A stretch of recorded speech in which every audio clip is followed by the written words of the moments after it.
Hello friends, তো আজকে আমি কাঁঠালের একটা রেসিপি তোমাদের সাথে শেয়ার করব।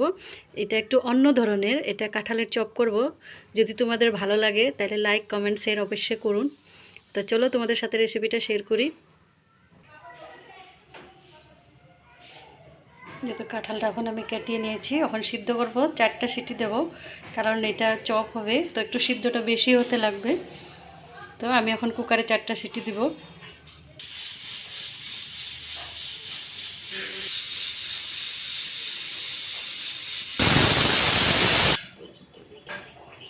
এই যে আমার কাঁঠাল সিদ্ধ হয়ে গেছে।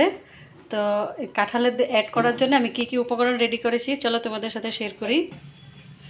এখানে 3টে ডিম সিদ্ধ করেছি, তারপরে ছোটো ছোটো 3টে পেঁয়াজ নিয়েছি, 4টা কাঁচা লঙ্কা, আর এখানে বেসন, আরও এখানে অনেক কিছু অ্যাড করব।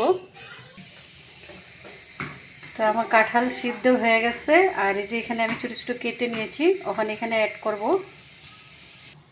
কাঁঠালের সাথে আমি মিক্স করব এখানে যে লবণ, তারপরে হলুদ, একটু গরম মশলা, একটু ধনিয়া গুঁড়া, একটু জিরা গুঁড়া, তারপরে এখানে কাটা পেঁয়াজ, তারপরে যে কাঁচা লঙ্কা,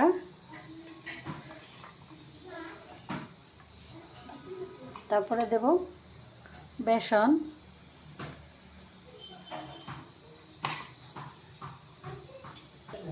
সামান্য একটু চিনি দেব। এখন মেল করব এটা।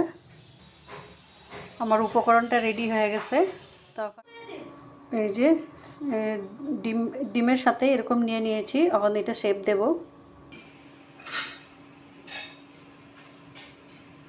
এই যে কাঁঠাল আর ডিমটা আমার চপ আকারে শেপ হয়ে গেছে। তখন এটা আমি তেলে ভাজবো।